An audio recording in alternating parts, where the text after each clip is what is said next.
সম্মানিত পোশাক এটা, এখন মানুষ আর সম্মান দেয়।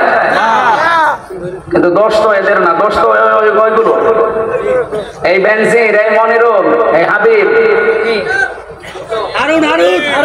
হাউন আঙ্কেল তো আর নাম তো পাল্টে।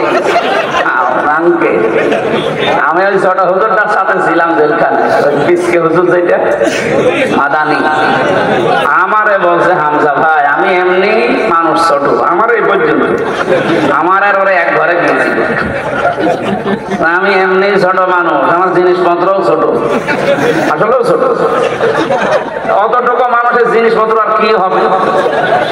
বলছে আমার রাত 12টার পরে নিয়ে গেল ওই হাতির ঝিলে, চোখ বেঁধে নিয়ে আমার পুরো আটা উলঙ্গ করেছে, একটা অর্ধ উলঙ্গ মেয়ে লোক নিয়ে এসে আমার সামনে দাঁড় করিয়ে ওর মাজার উপরে, এই যে কাঁধের উপরে হাত দিয়ে সিগারেট হাতে ধরিয়ে ছবি তুলছে।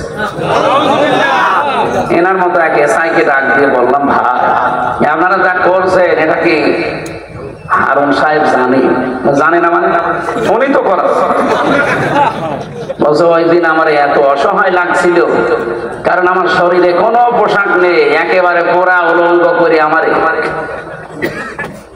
আমি ছোট মানুষ হয় কিন্তু আমার বয়স তো ঠিক আছে, ওর বয়স কিন্তু ওই সময় ছিল 27, এখন 31, আমার মাত্র 3 বছরের ছোট, 2 বছরের। ওই সময় আমি একটা মন থেকে যেগুলো কান্না আসছিল ভেতর থেকে, আর আমি মাজলুম ওই সময়, ইত্তাকি দাওয়াতাল মাজলুম ফাইন্নাহা লাইসা বাইনাহু ওয়া বাইনাল্লাহি হিজাব। নবীজি বলেন মাজলুমের বরদোয়া থেকে বেঁচে থাকবা, কারণ মাজলুমের বরদোয়া আর আল্লাহর ভেতরে কোনো পর্দা নেই, সঙ্গে সঙ্গে চলে যায়। ওই দিনই বলেছিলাম আল্লাহ আমাকে যা করলো বেইজ্জতি, এইভাবে করে যেন এই লোকটাও বেইজ্জতি হয়। ছোট হুজুরের কয় ইঞ্চি ছিল আমরা জানি না, কিন্তু হারুন সাহেব যে কয় ইঞ্চি তামাম দুনিয়া জানে। কয় ইঞ্চি? 3 ইঞ্চি। বাগেরহাটও চলে এসেছি সারা দুনিয়া। আমি কয়েকদিন আগে সিঙ্গাপুরে ছিলাম, ওখানে বাঙালিরা আছে, আমারে বলছে 3 ইঞ্চির খবর কি? কিসের 3 ইঞ্চি? এটা তো বাংলাদেশ না সিঙ্গাপুর, মালয়েশিয়া, থাইল্যান্ড, এই দেশে এসব 3 ইঞ্চি, তামাম দুনিয়া। আমি প্রায় 50টার উপরে দেশ গেলাম, যেখানে যাই আগে 3 ইঞ্চির খবর কি? নাম বলে না কেউ, ওনার নাম যে হারুন, এটা নবীর নাম, অথচ পুরা নামটা এখন গায়েব হয়ে গেছে, নামটা চলে এসেছে ওই ইঞ্চি ইঞ্চি। সম্মানিত ভাইরা, একটা অবৈধ সুখ যারা ভোগ করছেন, এভাবে বহু সুখ ভোগ করেছেন 15.5 বছরে, বহু শান্তি পেয়েছেন, কিন্তু আপনি নিজেও জানতেন যে এই সুখ, এই শান্তিগুলো অবৈধ সুখ, এগুলো বৈধ সুখ না। আমার কুষ্টিয়ায় যাই দইল হানিফ সাহেব আর ইনুর সাহেব, আমি নিজে গ্যারান্টি দিচ্ছি যদি আমার সাথে এমপি দাঁড়ায় আর জীবনে যদি পাশ করতে পারে আমি মিষ্টি খাওয়া। অথচ যে 3 বারে বুক ফলিয়ে এমপি গিরি করে গেল, এমনকি মন্ত্রীও হয়েছিল, হয়নি? তারা সুখ পায়নি। এই যে অবৈধ সুখ যারা ভোগ করলেন এই 15.5 বছরে, কসম আল্লাহর, প্রতিটি অবৈধ সুখের পেছনে সাথে সাথে আল্লাহ 70টা করে অশান্তি রেখে দিয়েছে। এগুলো পুরা ভোগ করবেন, এরপরে আপনি অন্য কিছু চিন্তা করবেন। এই 28 বার ওরা চেষ্টা চালিয়েছে, এই 9 মাস কয়দিনে একবারও সফল হতে পারেনি।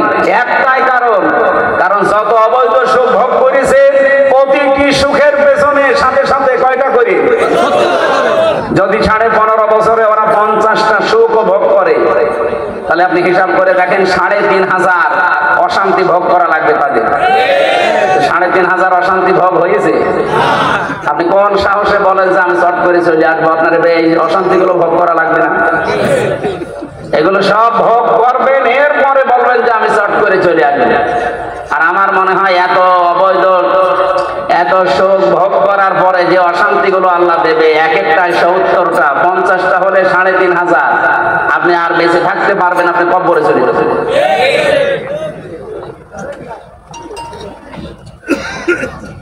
এখানে যারা আছে এই মানুষগুলো ওখানে বসে বসে, ওদের ব্রেন তো ঠিক আছে, ওদের মেধা এখনো নষ্ট হয়ে যায়নি। এই মেধা দিয়ে, এই ব্রেন দিয়ে ওখান থেকে বিভিন্ন চালতেছে, বিভিন্ন ষড়যন্ত্র পাঠাচ্ছে। এ কারণেই তো দেশের লোক এখন সব একদল হয়ে গেছে যে না, ও যতদিন পর্যন্ত বাইরে বৈধভাবে থাকবে ততদিন আমরা শান্তিতে নেই। দেশের লোক আমরা চাই এরা যেন নিষিদ্ধ হয়ে যায়।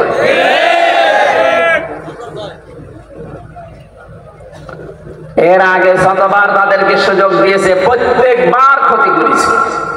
আপনি হিসাব করে ইতিহাসের দিকে তাকিয়ে দেখবেন যতবার সুযোগ দেওয়া হয়েছে, ভালো হতে মানুষের এত সময় লাগে? একবার, দুইবার, তিনবার সুযোগ দিলে মানুষ ভালো হয়ে যায়। 14 বার সুযোগ দিয়েও আপনি ভালো হচ্ছেন না, আপনার কপালে আর হেদায়েত নেই। কারণ মানুষ যখন পাপ করতে করতে সীমা ছাড়িয়ে যায়, যখন সম্মানিত মানুষদেরকে অসম্মান করা শুরু করে, সূরা আলে ইমরানের 4 নম্বর পারা 12 নম্বর পৃষ্ঠা 9 নম্বর লাইনে আছে, এটা শেষের দিকে আছে, ইন্নামা নুমলি লাহুম লিয়াজদাদু ইসমা ওয়া লাহুম আযাবুম মুহিন। রব্বুল আলামিন বলেন, মানুষের পাপের বোঝা যখন ছাড়িয়ে যায় তখন আমি তাকে অপমানজনক শাস্তির ভেতরে ফেলে দেই। এজন্য তামাম দুনিয়া এখন ঘৃণা করছে।